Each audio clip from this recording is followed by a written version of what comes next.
Qurratu ainin, penyejuk mata orang tua, yakni harapan orang tua itu ingin mendapatkan anak yang soleh. Ma'asyiral muslimin yang dimuliakan Allah Subhanahu wa taala, kita tahu bahwa harapan setiap orang tua yang memiliki anak tentunya, karena ada juga orang tua itu yang diuji oleh Allah Subhanahu wa taala memang tidak memiliki keturunan. Tentu ada hikmahnya. Di antara hikmahnya boleh jadi itu sudah merupakan ketentuan Allah Subhanahu wa taala. Jadi Allah Subhanahu wa taala mentakdirkan ada sebagian suami istri itu yang sudah lama menikah tapi tidak dikaruniai keturunan. Berarti itu sudah takdir Allah Azza wa Jalla. Dan tentu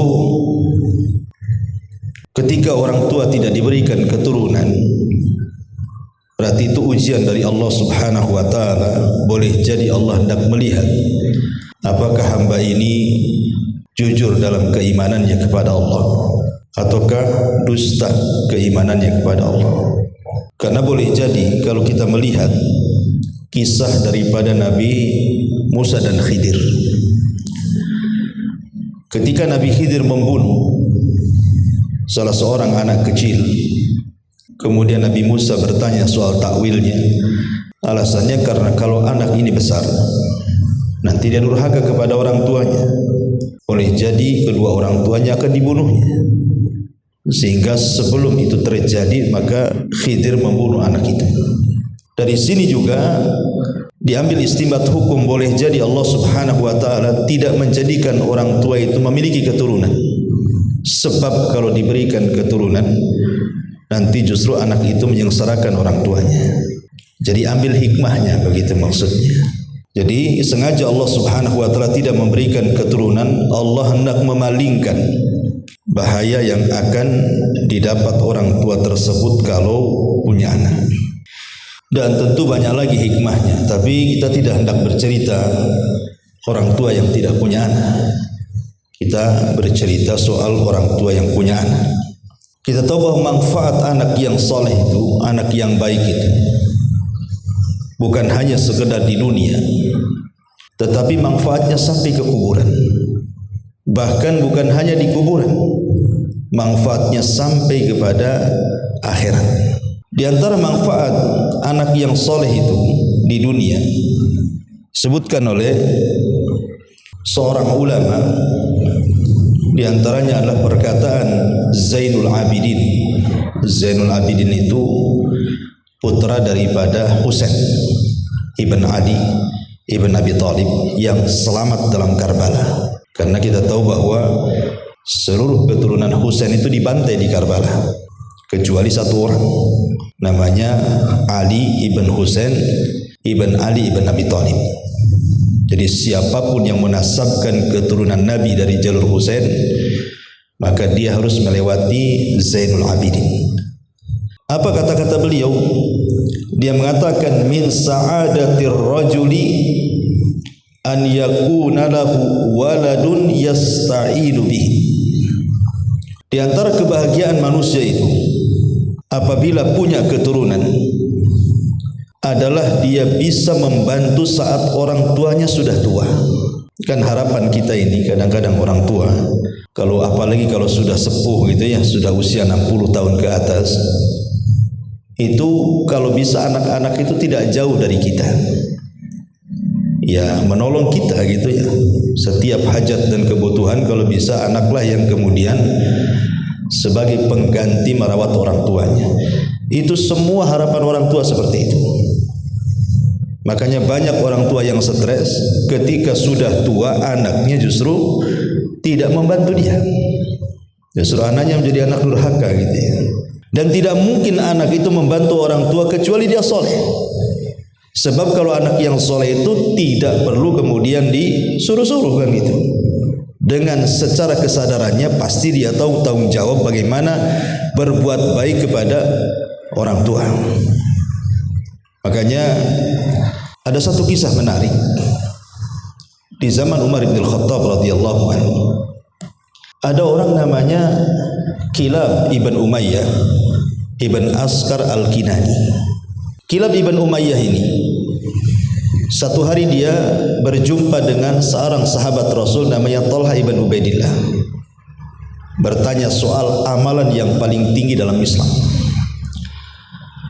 Maka Talha mengatakan, amalan yang paling tinggi itu engkau berjihadlah, engkau bertempur, atau minimalnya engkau berada di perbatasan, membela kaum muslimin di perbatasan. Maksudnya perbatasan di sini adalah antara perbatasan negara kafir dengan negara Islam. Nah, kamu tinggal di perbatasan. Jadi akhirnya kemudian Kilab ibn Umayyah ini pulang, meminta izin kepada orang tuanya agar orang tuanya mengizinkan dia minimalnya kalaupun tidak berjihad maka tinggal di perbatasan membela negara Islam. Tapi orang tuanya enggak kasih. Sehingga kemudian dia datang kepada Umar bin Khattab radhiyallahu anhu, meminta izin untuk diberangkatkan ke perbatasan. Tapi Umar menolak. Alasannya belum mengantongi izin orang tua. Kalau engkau ingin berangkat ke perbatasan atau hendak berjihad, maka kantongi dulu izin orang tuamu. Akhirnya dia balik lagi merayu orang tuanya supaya dapat izin. Setelah kemudian Kilab ibn Umayyah ini menangis di hadapan orang tuanya, meminta-minta, mengeluh-ngeluh supaya dapat izin. Akhirnya kasihan orang tuanya, diizinkan. Setelah diizinkan orang tuanya, Kilab ibn Umayyah datang kepada Amirul Mukminin dan mengatakan, ya Amirul Mukminin, orang tuaku sudah mengizinkannya. Sekarang berangkatkan. Maka diberangkatkanlah kemudian Kilab ibn Umayyah al-Kinani ini sehingga menjaga perbatasan kaum muslimin. Setelah kemudian hari berlalu, minggu berlalu, bulan berlalu, sampai tahun. Ayahnya kan sudah tua. Umayyah ibn Askar al-Kinani ini ayahnya sudah tua. Dan di masa itu tidak ada alat komunikasi seperti sekarang. Kalau rindu tinggal telepon, sehingga susah untuk menghubungi anaknya. Sehingga orang tuanya bisa menangis saja, setiap malam menangis saja, menahan kerinduan kepada Kilab itu, ingin berjumpa. Dan orang Arab kalau meluapkan sebuah kecintaan atau kerinduan maka akan berkumandang syair. Jadi bersyair aja tiap malam.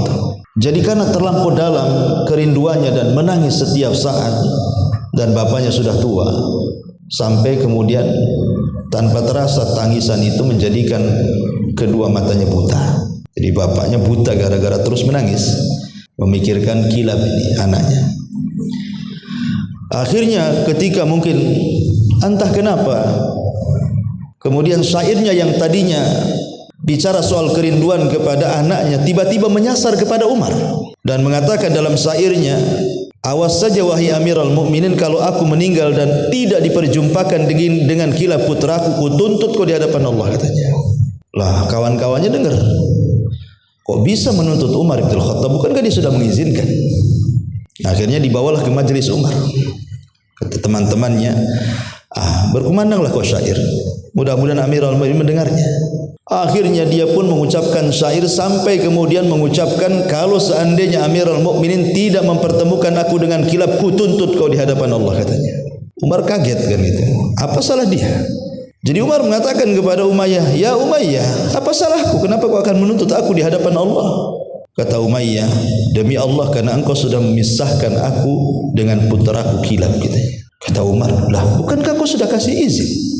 Kau yang mengizinkannya, aku tidak salah kan itu. Tapi Umayyah, ya memang betul kau mengizinkannya. Aku mengizinkan putraku kepada Kilab, tetapi aku ini sudah tua dan aku sudah menjadi buta. Kalau seandainya aku meninggal dan aku tidak berjumpa dengan Kilab, tetap ku tuntut kau di hadapan Allah, katanya. Jadi Umar radhiyallahu anhu ketakutan dengan itu. Akhirnya dia mengatakan, ya sudah, gini saja. Tunggu kau beberapa hari di sini. Aku akan utus seseorang untuk memanggil putramu Kilab. Akhirnya Umar pun mengirim surat ke perbatasan agar Kilab ini pulang, karena ayahnya sudah rindu dan sudah lama tidak berjumpa. Lah sebelum dipertemukan dengan ayahnya, Umar ini bertanya kepada Kilab, karena melihat bagaimana ayahnya cinta dengan Kilab, menunjukkan anak itu baik sama ayahnya kan. Kalau orang tua rindu senang dengan anaknya, berarti memang anaknya baik sama orang tuanya. Kalau anak jahat tuh mana mungkin orang tuanya rindu kan itu ya. Yang ada kalau tahu kau akan jahat, kau cekik, kau dapat bayi-bayi itu kan. Biar gak kurang ajar kan itu ya, kalau memang orang tuanya tidak suka dengan anaknya. Jadi Umar bin Khattab radhiyallahu mengatakan kepada Kilab ini, belum lagi dipertemukan, dia mengatakan, ya Kilab, macam mana birruka biwalidaika, berbuat baikmu dengan orang tuamu itu macam mana? Coba terangkan kepadaku, seperti apa? Maka Kilab ibn Umayyah mengatakan, demi Allah wahai Amirul Mukminin, setiap orang tuaku menginginkan sesuatu, sebelum dia memerintahkan aku sudah laksanakan. Dan setiap orang tuaku melarang sesuatu, sebelum dia mengucapkan sudah kutinggalkan. Kata Amirul Mukminin, ajib katanya, luar biasa. Zid, kalau gitu tambah lagi. Apa lagi? Kemudian kata Kilab, kebiasaanku tiap malam wahai Amirul Mukminin, sepertiga malam biasanya aku bangun. Kemudian aku menuju penangkaran unta. Kemudian aku memerah susu unta tengah malam. Tetapi sebelum aku perah, sengaja aku ikat dulu unta itu. Kemudian ku bersihkan dulu. Kemudian setelah mendekati subuh, aku akan mengambil air dari sumur. Kemudian ku dinginkan tete unta tersebut, baru aku perah sehingga airnya tidak terlalu panas dan menjadi dingin, karena direndam dengan air sumur. Baru setelah aku melihat orang tuaku melaksanakan sholat fajar, aku serahkan air susu itu untuk sarapan pagi kedua orang tuaku. Maka Umar pun terdiam dan tergeleng-geleng kepala. Sampai seperti itu kau menyediakan susu untuk orang tuamu? Ya Kilab. Ya, kata Kilab. Bahkan ada yang lebih hebat dibandingkan itu. Tapi saya tidak mungkin bercerita banyak, katanya. Jadi Umar bin Khattab radhiyallahu mengatakan kepada Kilab, ya sudah gini saja. Bisa enggak ke malam ini buatkan air susu seperti kau buatkan untuk ayahmu, katanya. Persis seperti kau buat untuk ayahmu, buatkan susu untukku, katanya. Akhirnya malam itu disiapkan unta bunting, ya kemudian ya unta yang bisa diperah gitu ya. Maka Kilab pun kemudian melakukan hal yang sama, memerah air susu sebagaimana dia memerah untuk ayahnya. Setelah pamannya dapat satu bejana, kemudian datang dan diserahkan kepada Amirul Mukminin. Tapi tujuan Amirul Mukminin bukan untuk diminum dia, tapi ada tujuan lain. Jadi Umar bin Khattab radhiyallahu mengatakan, tunggulah kau Kilab di sini. Tunggu kau di sini, jangan kemana-mana. Kemudian Umar menemui ayahnya di tenda lain dengan membawa air susu yang diperahkan Kilab itu. Kemudian setelah berjumpa dengan ayahnya Kilab, Umayyah ibn Askar al-Kinani ini, kata Umar bin Khattab radhiyallahu anhu, ya Umayyah, kalau seandainya kau meminta sesuatu kepada Allah, kira-kira cita-cita terbesarmu apa? Maka kata Umayyah, sebelum kematianku aku hanya ingin memeluk putraku Kilab, gitu. Kata Umar bin Khattab radhiyallahu anhu, kalau gitu minumlah air susu ini. Kata Umayyah, aku tidak berhajat dengan air susu, aku hanya ingin berjumpa dengan anakku. Kata Umar, minum. Kata Umayyah, tidak, aku tidak berhajat dengan minuman ini. Kata Umar, minum sampai 3 kali. Akhirnya Umar bersumpah atas nama Allah, wallahi ishrab, demi Allah minum. Dipaksa minum, kan itu. Akhirnya kemudian Umayyah ketika di tangannya ada bejana isinya susu, tiba-tiba dia menangis dan mengatakan, wallahi inilah ajidu raihatal Kilab, demi Allah aku sudah mencium bau Kilab, bau anak. Di mana dia, katanya gitu. Aku sudah mencium anakku dalam susu ini, gitu. Di mana anak? Karena rasanya persis seperti yang dibuat anaknya, kan itu ya. Maka kata Amirul Mukminin, Kilab, ta'al kemari. Akhirnya Kilab pun dipanggil oleh Umar karena ayahnya buta, masih tidak percaya. Diraba-rabalah mukanya, badannya, betul tak anaknya, gitu ya. Setelah memastikan dia anaknya, dipeluknya erat-erat, kemudian dia menangis. Kilab pun menangis. Apa kata Umar? Ya Kilab, engkau jauh-jauh cari surga ke perbatasan sana gitu. Padahal surgamu ada di sini katanya. Ngapain kau cari surga sampai ke perbatasan sana katanya. Surgamu ada di depanmu ini. Ma'asyiral muslimin yang dimuliakan Allah Azza wa Jalla, lihat kisah daripada Kilab ibn Umayyah al-Kinani. Orang tua itu akan senang kalau anaknya ada kan begitu. Kenapa? Karena Kilab ini setiap hari membantu orang tuanya, menyediakan air susu, sarapan setiap pagi. Makanya kepergiannya itu menjadikan sedih orang tuanya. Makanya salah satu manfaat anak soleh itu adalah kalau kita ini sudah tua, kemudian anak kita itu tidak jauh dari sisi kita, merawat kita, menolong kita, membantu kita, apalagi kita dalam kondisi sakit kan itu ya. Itu yang diharapkan orang tua. Bahkan saya kenal orang tua usianya sudah 67 atau berapa. Dia pernah satu hari datang ke saya, ya curhatlah, sekalian tanya-tanya agama gitu ya. Jadi datang saja dia itu sudah nangis. Bapak ini nangis ya. Jadi saya cobalah usap-usap punggungnya, ada apa Pak? Tenang dulu Pak. Jadi dia mengatakan, Ustaz, usia saya itu sudah hampir 70 tahun gitu. Anak saya itu banyak, ada 5 orang. Tapi tidak satu rumah dengan saya katanya. Yang satu sudah kawin dapat orang Medan, yang satu sudah kawin dapat orang ini, dapat orang ini. Jadi sebanyak itu anak itu tidak ada di rumah Pak. Tidak ada. Dan setiap saya telepon mereka suruh pulang, tidak ada yang pulang. Banyak kali alasan katanya. Nah, sekarang saya sudah tua, sudah hampir 70 tahun. Kalau sakit pun pamannya harus ke rumah sakit, bawa BPJS ngurus sendiri gitu. Jadi saya lihat kayak nelangsa gitu, hidupnya itu kayak susah gitu kan. Anak banyak, tapi tidak ada yang di sekitar dia gitu. Sampai dia menangis, ya kan? Sampai saya minta nelponkan anaknya itu, nanti nasihati anaknya. Jadi saya lihat itu betul juga kata psikologi kesehatan itu. Orang kalau sudah tua itu kan kepekaannya tinggi itu, ketakutannya itu tiba-tiba muncul. Entah takut mati, takut kalau dia sakit anaknya tak merawat dia, macam-macam rasa takut itu membayangi orang yang sudah tua biasanya kan. Ya, makanya kenapa kemudian Islam itu sangat kemudian memperhatikan pendidikan? Ya karena seperti ini kejadiannya. Banyak orang tua yang banyak anaknya, tapi seolah-olah hidup sendirian dan tidak punya anak.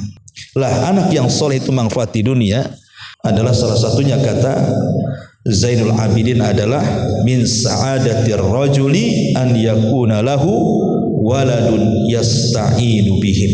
Di antara kebahagiaan seseorang adalah ketika punya anak yang senantiasa menolong orang tuanya sampai kematiannya. Ini salah satu bentuk bagaimana manfaat anak soleh di dunia. Adapun manfaat anak soleh dalam kuburan tentu jelas. Seperti hadis Nabi SAW, hadis yang dikeluarkan oleh yang diriwayatkan oleh Anas bin Malik radhiyallahu an dan dinyatakan sahih oleh Syekh Nasiruddin Al-Albani rahimahullahu taala. Kata Rasul, sab'un yajri lil abdi, sab'un yajri lil abdi ajruhunna wa huwa fi qabri ba'da mautihi. Ada 7 amalan yang mengalir pahalanya bagi seorang hamba yang sudah meninggal dunia dan akan terus mengalir sampai ke kuburannya. Yang 7 perkara itu adalah man 'allama ilman.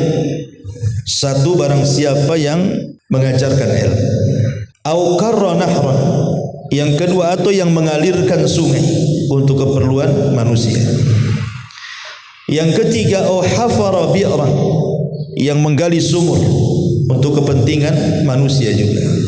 Au gharasa nakhlan, atau yang menanam kurma. Au bana masjidan, atau yang membangun masjid. Au warratha mushafan, atau yang menginfakkan, mewariskan, mewakafkan mushaf. Au taraka waladan yastaghfiru lahu ba'da mautihi, atau meninggalkan anak yang soleh yang senantiasa mendoakan ampun untuk kedua orang tua setelah kematiannya. Ini diantara dalil bahwa anak soleh itu juga akan mempengaruhi kepada orang tua setelah kematiannya. Karena Rasul yang mengatakan 7 amalan yang mengalir pada seseorang pahalanya sampai ke kuburannya, salah satunya adalah anak soleh. yang memintakan ampun akan kesalahan kedua orang tuanya. Artinya kalau seandainya kita tahu bahwa kondisi kuburan itu kan tidak bisa kita bayangkan, akan merasakan panas yang luar biasa gitu ya kalau mendapatkan azab kubur dan siksa-siksa. Maka yang bisa meringankan itu semua adalah doa anak yang soleh kepada orang tuanya. Dan doa yang paling diharapkan orang tua dalam kubur itu dua. Pertama, istighfar, memintakan ampun akan dosa-dosanya. Yang kedua, meminta kepada Allah agar dimantapkan jawabannya. Jadi kalau mendoakan orang tua yang sudah meninggal, dua kalimat yang paling penting. Allahumma gfir lahu, Allahumma tsabbithu. Ya Allah, ampuni dosanya. Ya Allah, tetapkan jawabannya. Itu yang paling dianjurkan para ulama. Ya selebihnya terserah.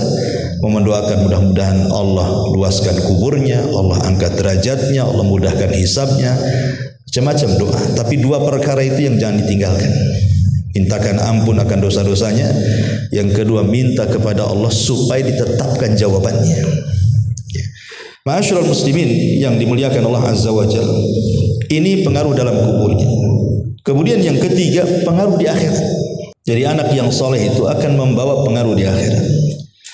Seperti ketika Nabi SAW bicara soal anak perempuan. Kata Nabi SAW,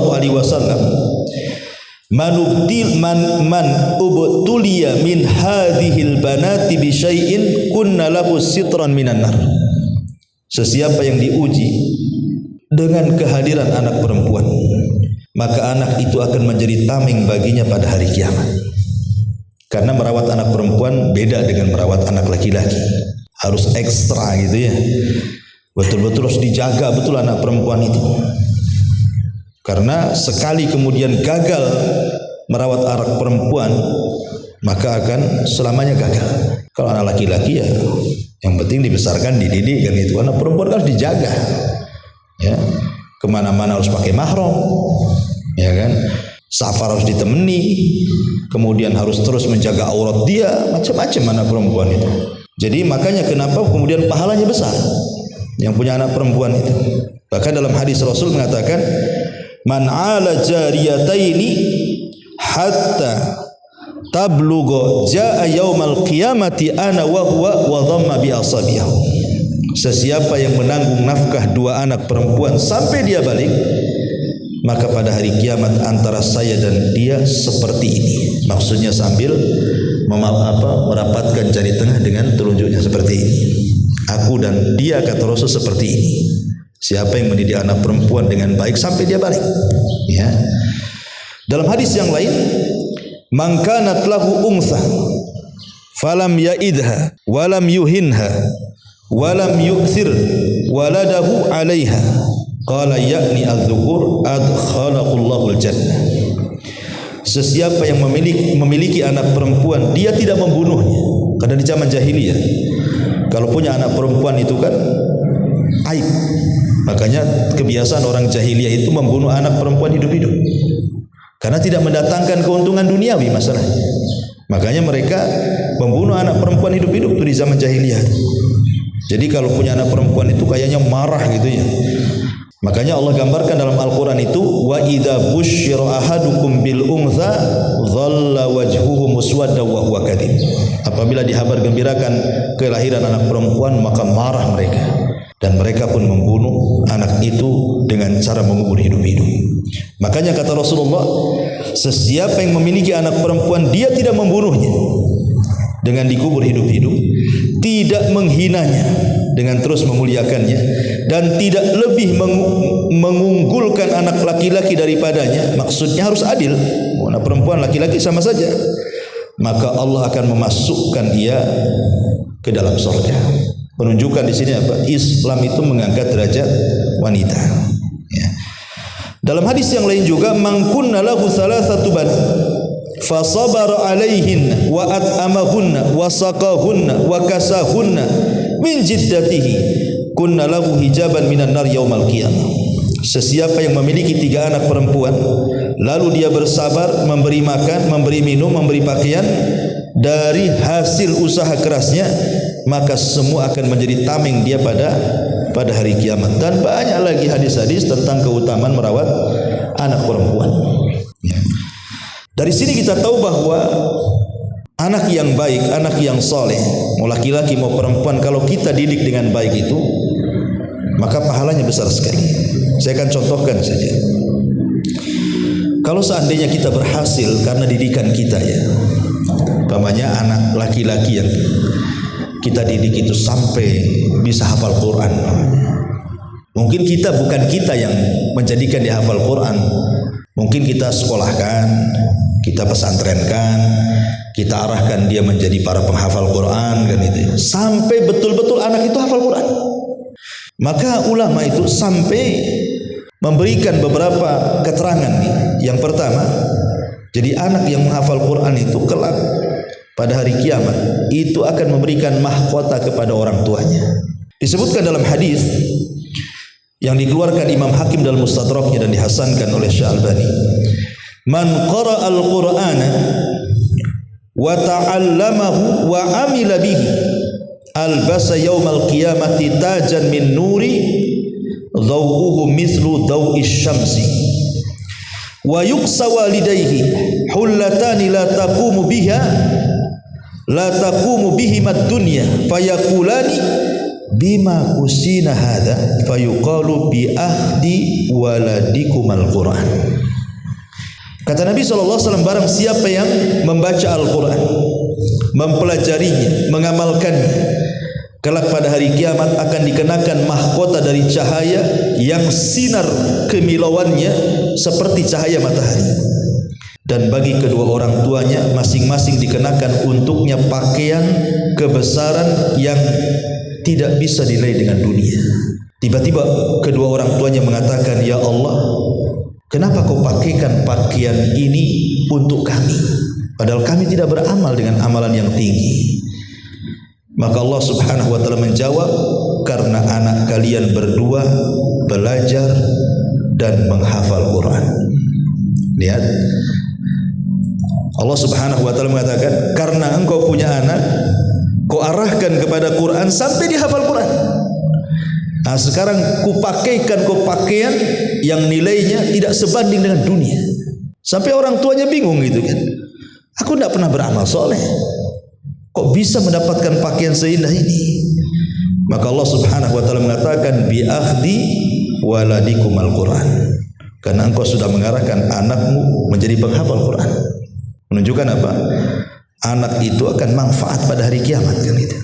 Kemudian yang kedua juga disebutkan oleh para ulama, termasuk juga ilmu yang bermanfaat dan amal jariah yang tidak terputus. Jadi kalau seandainya kita ini punya anak, kemudian kita didik ke agama sampai akhirnya, tidak mesti harus jadi ustaz. Boleh jadi dia anak yang soleh, anak yang taat, sholat, kan itu. Al-amru bil ma'ruf wa nahyu anil munkar. Maka anak yang seperti ini pahalanya akan mengalir, walaupun tanpa dia hadiahkan anak itu pahalanya untuk orang tua, dengan sendirinya mengalir. Jadi kalau anak itu sholat, maka dengan sendirinya pahala sholatnya mengalir kepada orang tuanya. Kalau anak itu baca Quran, dengan sendirinya pahala baca Quran mengalir kepada orang tuanya. Dengan anak ini berzikir, dengan anak ini beribadah, mengalir dengan sendirinya kepada orang tuanya nanti pada hari kiamat. Karena ini masuk pada keumuman hadis Nabi SAW, idza mata ibnu Adam in qata amaluhu illa min thalathin, shadaqatin jariyah aw ilmin yuntafa'u bihi aw waladin shalihin yad'ulahu. Jadi apabila anak Adam meninggal dunia, maka terputuslah amalannya kecuali tiga perkara. Tiga perkara tidak akan terputus. Pertama, sedekah yang mengalir.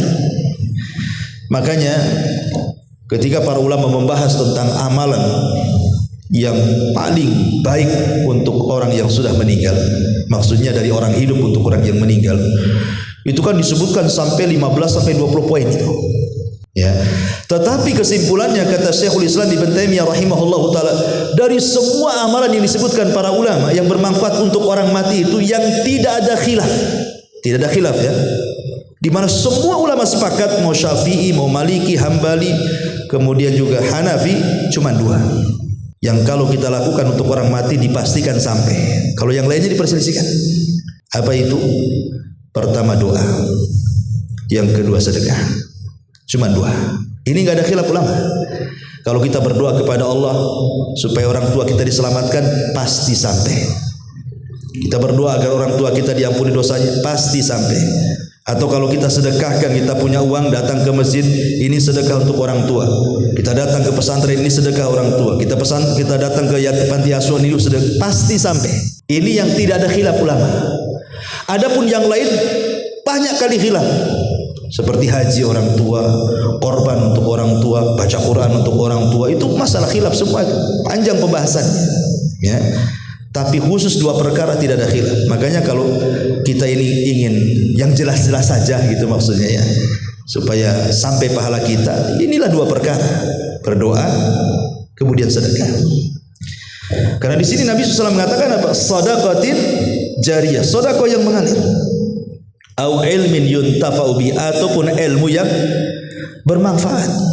Di mana ketika kedua orang tuanya masih hidup, orang tuanya lah yang mengarahkan anaknya sampai akhirnya anak itu paham sholat, paham baca Quran, paham macam-macam ya. Walaupun tidak dia yang mengajarkan, tapi kan dia yang mengarahkan ke pesantren, ke sekolah gitu kan. Secara tidak langsung yang menjadikan anak itu cerdas adalah orang tuanya. Lah sebab itulah orang tuanya dapat bagian amal solehnya anaknya. Apalagi kemudian yang ketiga, awaladin salihin yad'ulahu, ataupun anak yang soleh yang mendoakan. Ini yang kedua. Yang ketiga, anak itu akan jadi syafaat. Anak itu akan menjadi syafaat bagi kedua orang tuanya. Jadi menjadi syafaat bagi kedua orang tuanya. Maksudnya syafaat di sini bukan hanya syafaat anak yang soleh saja menolong orang tuanya gitu kan. Tapi amalan anaknya juga bisa menjadi syafaat bagi orang tuanya. Jadi umpamanya Nabi mengatakan iqra'ul Quran fa innahu ya'ti yaumal qiyamah syafi'an li ashabihi. Bacalah Al-Quran karena Quran itu kelak akan menjadi syafaat bagi para pelakunya. Jadi kalau kita yang mengajarkan anak itu Al-Quran, minimalnya Al-Fatihah lah. Ya, jangan sampai kemudian surah Al-Fatihah itu guru TK pula yang ngajari anak kita. Kalau bisa kita yang ngajar Al-Fatihah, karena Al-Fatihah itu akan dibaca pada setiap sholat masalahnya. Kalau Quran yang lain kan kadang dibaca, kadang tidak. Tapi kalau Al-Fatihah kan wajib dibaca. Minimalnya 17 kali sehari. Kalau bisa Al-Fatihah kita lah yang ngajari, jangan orang lain gitu. Supaya jelas gitu ya, amalan itu mengalir. Jadi kalau seandainya karena lantaran bimbingan kita anak itu kemudian jadi gemar membaca Al-Quran, dan Al-Quran itu akhirnya menjadi syafaat bagi anaknya, kata para ulama, Al-Quran yang dibaca anak kita juga akan menjadi syafaat bagi kita yang mengajarkannya. Jadi bukan hanya kepada pembacanya saja, tapi juga akan menjadi syafaat bagi yang mengajarkannya awal-awal. Kalau kita yang mengajarkannya, kita dapat juga. Nah, gitu maksudnya. Ya, jadi amalan anak soleh juga akan ada pengaruhnya kepada kedua orang tuanya. Ya, dan banyak lagi. Ya, intinya bahwa manfaat anak soleh itu nampak di dunia, nampak di kuburan, dan akan nampak di akhirat. Lalu pertanyaannya, ya, bagaimana caranya gitu ya? Kita ini mendidik anak itu supaya menjadi anak yang soleh, terutama yang sudah terlanjur, yang mungkin tidak pernah mendidik anak itu, mungkin setelah anak itu besar baru orang tuanya hijrah, kemudian pengen anaknya baik, tapi kadang sudah terbentuk jahat, susahlah menjadikan anak itu baik. Bahkan ada keluhan-keluhan itu ke saya itu, Ustaz, aduh saya ini kalau nyuruh anak saya sekarang udah SMP kelas 1 gitu. Kalau nyuruh sholat subuh itu udah kayak perang dunia kedua itu katanya. Gak bisa itu. Perang dulu sama anak itu katanya. Kadang-kadang kita pula dimaki orang tua, dimaki anak gitu. Gara-gara nyuruh sholat aja harus perang. Nanti ujung-ujungnya dia pula maki kita orang tuanya. Ini kan ujian gitu ya. Karena memang sudah salah didik dari awal. Sebab kalau sudah dari awal salah didik ya seperti ini jadinya. Tapi kalau seandainya dari kecil kita didik, diarahkan, insya Allah nggak akan terjadi seperti ini. Biasanya kejadian-kejadian seperti ini sudah nakal, sudah terbentuk nakalnya, mau merubah itu yang sulit tuh biasanya. Makanya para ulama memberikan tipsnya semacam kunci. Ya, Bagaimana caranya merubah anak yang sudah nakal itu? Pertama, tentu tidak ada yang lebih mampu merubah hati seseorang itu melebihi doa. Karena kan anak itu nakal itu tergantung hatinya. Ya, hatinya baik pasti akan baik raganya. Kalau hatinya tidak baik kan raganya tidak baik. Karena Rasul mengatakan ala wa inna fil jasadi mudghah idza saluhat saluhal jasadu kullu wa idza fasadat fasadal jasadu kullu ala wahyal qalb. Jadi pada jasad seseorang itu kan ada segumpal daging. Kalau dia baik baik semua tuh raganya. Kalau dia jahat semua raganya. Kemudian Rasul mengatakan itulah hati. Artinya kalau memperbaiki orang itu perbaiki hatinya. Kalau hatinya sudah baik, raganya akan baik tuh. Lah sekarang masalahnya yang memegang hati itu siapa? Yang memegang hati itu Allah. Kita tidak bisa memegang hati orang. Yang memegang hati itu Allah. Makanya kenapa ketika Ummu Salamah bertanya kepada Rasulullah, Rasul, kenapa doa yang engkau banyak baca itu ya muqallibal qulub tsabbit qalbi ala dinik wa idzat, yang membolak-balikan hati tetapkan hatiku di atas agama. Kenapa kau selalu membaca doa ini? Padahal kan seorang nabi tidak mungkin sesat. Tapi kenapa Rasul membaca doa ini hampir setiap hari setelah sholat membaca doa ini? Jadi Ummu Salamah bertanya lagi, kenapa sih doa ini saja kau baca wahai Rasul? Apa alasan? Maka Rasul mengatakan, ya Ummu Salamah, hati itu berada di dalam jari jemari Allah. Allah itu bisa saja membolak-balikan sesuai dengan kehendaknya. Makanya aku selalu membaca doa ini. Artinya kalau Nabi SAW saja hari-hari mengucapkan kalimat ini, wahai Zat yang membolak-balikan hati, tetapkan hatiku di atas agamamu, di atas ketaatan kepadamu. Itu seorang Nabi yang mustahil menyimpang, mustahil sesat, ya kan? Tapi kenapa Rasul selalu membaca doa ini? Dalam riwayat selalu membaca doa yang warid dalam Quran, Rabbana la tuzigh qulubana ba'da idh hadaitana wa hab lana min ladunka rahmatan innaka antal wahhab. Karena sama maknanya. Maka jawaban Rasul sama, karena hati seseorang itu berada di jari jemari Allah. Allah kalau menyesatkan sesuai dengan kehendaknya. Makanya kalau ingin memperbaiki orang itu, perbaiki hatinya. Ya, perbaiki hati anak itu. Macam mana cara memperbaikinya? Bukankah kita tidak mampu kalau luka di tangan, boleh jadilah kita belikan betadin, kita bawa ke dokter, bisalah kita rawat gitu, kita bisa sembuhkan. Tapi kalau luka di hati macam mana kan gitu?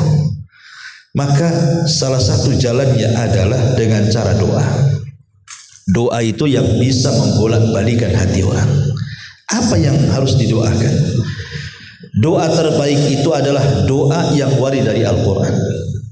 Tidak ada doa yang paling baik melebihi doa yang tercantum dalam Quran atau doa yang tercantum dalam hadis yang sahih. Seperti contohnya umpamanya doa yang dipanjatkan oleh Nabi Ibrahim. Apa doanya? Rabbi habli minas sholihin. Ya Allah, anugerahkan kepadaku anak yang soleh. Kemudian yang kedua, doa Nabi Zakaria. Rabbi habli min ladunka dzurriyyatan thayyibatan innaka sami'ud du'a. Wahai Tuhanku, karuniakanlah kepadaku keturunan yang baik di sisimu, dan sesungguhnya Engkau Maha mendengar setiap doa. Atau doa yang memang secara umum yang diajarkan dalam Al-Quran, seperti Allah Subhanahu wa ta'ala mengajarkan satu doa. Contohnya umpamanya doa yang dipanjatkan oleh Nabi Sulaiman atau nabi-nabi yang lainnya. Rabbana auzi'ni an ashkura ni'mataka allati an'amta alayya. Ya Allah, anugerahkan kepadaku agar aku bisa bersyukur akan nikmat yang telah Kau anugerahkan kepadaku. Jadi kita ini yang sudah usia 40 tahun, saya atau antum sudah 40 tahun, ya, minta kepada Allah Subhanahu wa ta'ala agar kita bisa bersyukur kepada orang tua kita dengan harapan anak-anak kita bersyukur kepada kita. Itu maksudnya. Jadi kita meminta kepada Allah, ya Allah, supaya aku ini bisa bersyukur, bisa berbuat baik kepada kedua orang tua saya walaupun mungkin sudah meninggal, dengan harapan apa? Anak-anak kita itu berbuat baik seperti kita berbuat baik sama orang tua. Doanya seperti itu. Karena ada hadis walaupun dilemahkan sebagian para ulama, tapi mana yang benar? Apa kata Rasulullah? Tabarru aba'akum tabarrukum abna'ukum. Berbuat baiklah kepada kedua orang tua kalian, nanti anak-anak kalian berbuat baik kepada kalian. Jadi dengan kita berdoa kepada Allah agar kita berbuat baik kepada orang tua itu dengan harapan anak-anak kita berbuat baik sama kita. Banyak-banyak berdoa seperti doanya Nabi Allah Sulaiman alaihi salatu wassalam. Ya. Rabbana auzini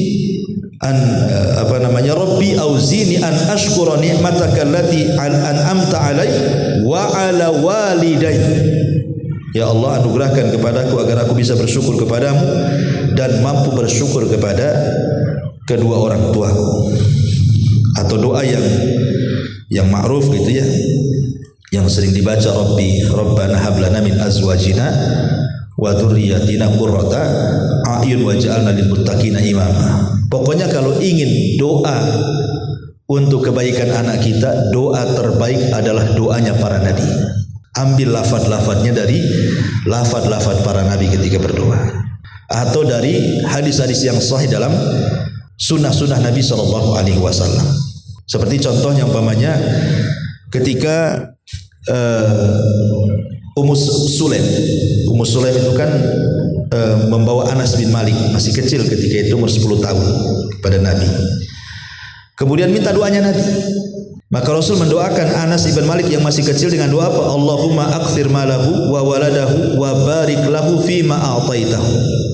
Ya Allah, perbanyaklah hartanya dan anak-anaknya serta berkahilah apa yang Engkau karuniakan kepadanya. Itu doanya Rasul kepada Anas bin Malik. Maka betul Anas akhirnya panjang usianya, banyak anaknya, berkah hidupnya kan itu. Lah kata para ulama, kita boleh mengambil lafadznya dengan cara umpamanya mengatakan Allahumma aktsir mali wa waladi wa barik li fima a'taitani. Ya Allah, perbanyaklah hartaku, kemudian jadikanlah anak-anakku anak-anak yang soleh, kemudian berkahilah dan karuniakanlah keberkahanmu dalam hidupmu. Umpamanya contoh seperti itu. Maka boleh kita ambil lafaz-lafaznya. Tapi kalau kita memang tidak hafal, ya ada masalah, namanya kan Allah tahu hajat kita kan gitu ya. Allah mesti tahu, enggak mungkin tidak tahu. Ya. Tapi kalau ada yang mengatakan, Ustaz saya loh tidak berhenti mendoakan anak saya itu setiap sholat, kok enggak juga dia berubah? Ya sebenarnya enggak boleh mengucapkan kalimat itu. Kenapa? Karena salah satu doa itu tidak mustajab adalah ketika istijal. Apa istijal itu? Mengatakan saya sudah berdoa, kok enggak dikabul-kabulkan. Itu justru tidak dikabulkan, itu namanya istijal. Istijal itu mengatakan aku sudah berdoa, kenapa tidak dikabulkan? Itulah kalimat istijal namanya. Enggak boleh orang itu mengatakan seperti itu, justru itu penghalang doa. Tapi kalau bisa kualitas doanya diperbaiki, umpamanya nih, yang biasa habis sholat kita ganti, ambil waktu-waktu mustajab umpamanya. Kapan waktu mustajab? Sepertiga malam akhir, ketika Allah turun langsung ke bumi gitu ya, malaikat juga turun menyaksikannya. Disitulah coba kita ketuk pintu langit itu. Logikanya begini ya, kalau seandainya saya ini tidak suka dengan antum, kemudian antum datang kepada saya, asih digedor-gedor pintunya, Ustaz gitu, gak mungkin lah saya gak buka gitu. Kalau hari-hari digedor, pagi gedor pintu, malam digedor, nanti siang lagi, besok digedor, tuh minggu gedor-gedor rumah saya, kira-kira gak dibuka?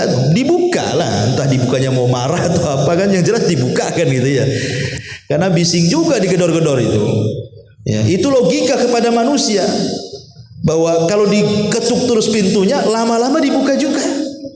Artinya kalau sesama manusia saja menggedor pintunya itu akan dibuka. Walillahil masalul a'la. Tentu kepada Allah itu permisalan lebih tinggi dibandingkan manusia. Kalau hari-hari kita ketuklah pintu langit itu di sepertiga malam akhir, minta agar anak kita diperbaiki, mustahil Allah enggak memperbaiki itu. Karena hari-hari mengetuk pintu langit masalahnya kan. Nah, itu harus yakin. Ya kalau enggak ada yakin istijal ya tidak akan dikabulkan, karena salah satu syarat dikabulkan doa itu wa antum muqinuna bil ijabah. Kalian yakin bahwa Allah pasti mengabulkan.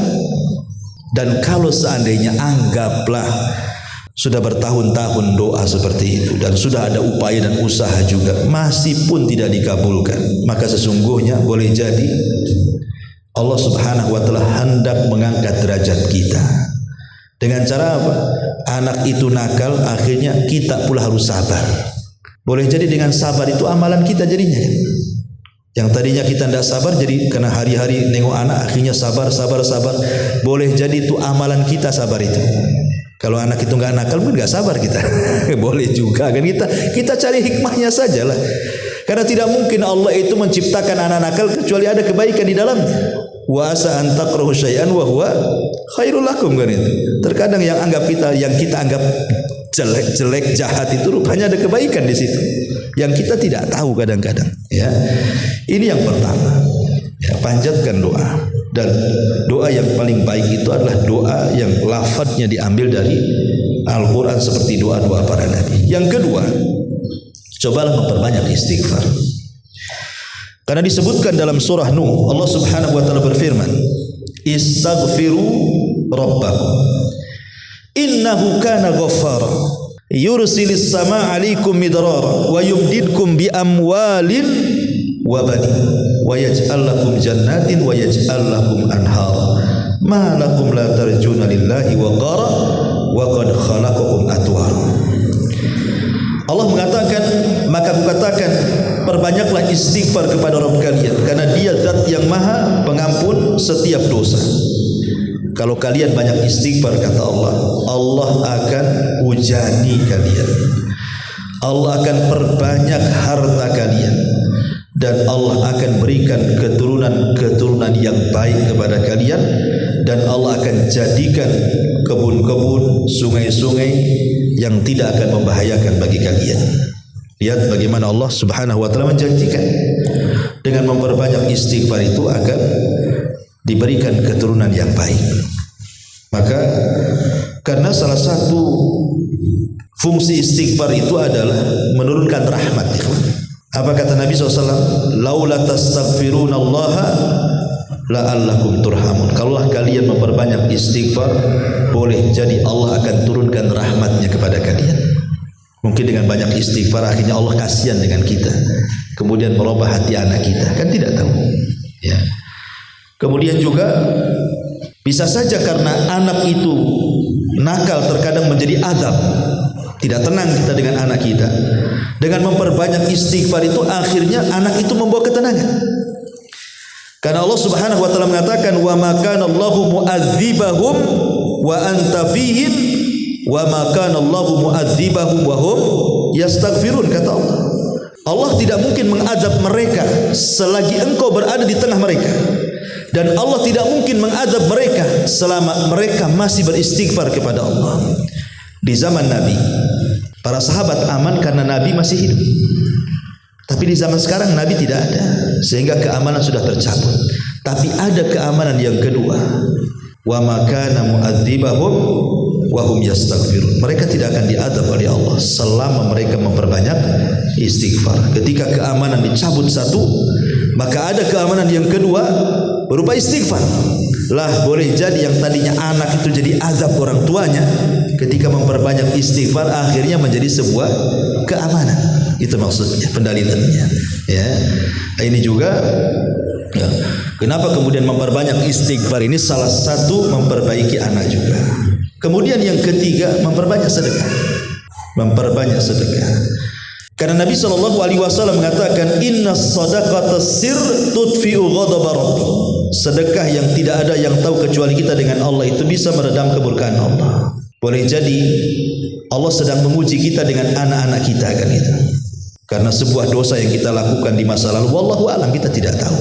Tapi dengan memperbanyak sedekah, boleh jadi wasilah sedekah itu memperbaiki hati anak kita sehingga menjadi baik. Ya, itu juga kata para ulama seperti itu. Karena Rasul yang mengatakan, dawau mardakum bisadaqah. Obati orang yang sakit kalian dengan sedekah. Dan sakit di sini umum.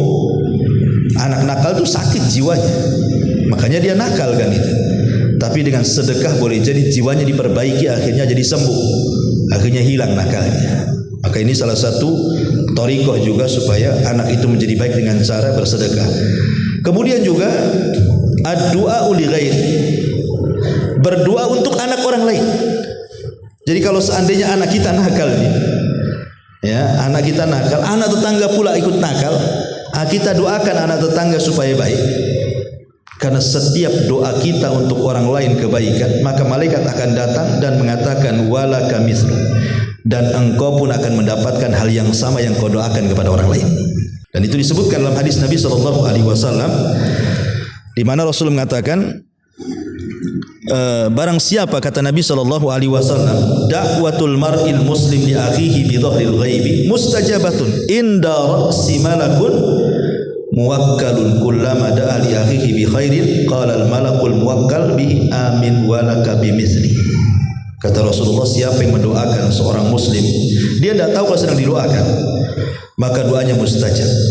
Setiap malaikat akan berdiri di kepala orang yang berdoa, dan setiap dia mendoakan kebaikan kepada orang tanpa sepengetahuannya, maka malaikat akan mengatakan amin, dan engkau pun akan mendapatkan hal yang sama seperti yang kau doakan kepada orang lain. Jadi kalau kita berdoa untuk diri sendiri kok nggak dikabulkan, kita berdoa untuk orang lain. Karena berdoa untuk orang lain tanpa sepengetahuan dia itu mustajab masalahnya. Ya, di antara sebab mustajab doa itu kita mendoakan orang lain tanpa sadar kita sedang mendoakan dia. Ya Allah, anak itu ya kok lebih nakal daripada anak saya. Ya Allah, mudah-mudahan dia menjadi anak yang baik, ya, dan berbakti kepada orang tuanya. Padahal anak dia pun nakal juga kan gitu. Tidak ada masalah. Kita doakan anak orang lain jadi baik, maka malaikat yang ada di atas kepala mengatakan mudah-mudahan anakmu juga sama. Gitu maksudnya. Nah, ini salah satu wasilah juga gitu. Ya, jangan anak kita aja kita doakan, anak orang pun kita doakan. Karena hasilnya sama doanya itu, bahkan mustajab lagi kan gitu. Mustajab, tidak harus nunggu sepertiga malam, tidak harus menunggu di antara dua adzan dan qomat, tidak harus menunggu hari Jumat selepas asar sampai maghrib, tidak usah. Kalau kita mendoakan orang lain tanpa dibatasi waktunya, tapi itu salah satu mustajab doa di situ. Nah, makanya ini juga salah satu wasilah gitu ya. Salah satu wasilah supaya anak kita baik, dan tentunya juga wasilah-wasilah yang lainnya, memberikan contoh terbaik gitu ya. Jangan kemudian nyuruh anak sholat tapi kita pula tak sholat. Ya itu kan nggak mungkin juga. Ibda binafsik, maksudnya mulai dari diri sendiri bagu kepada orang lain.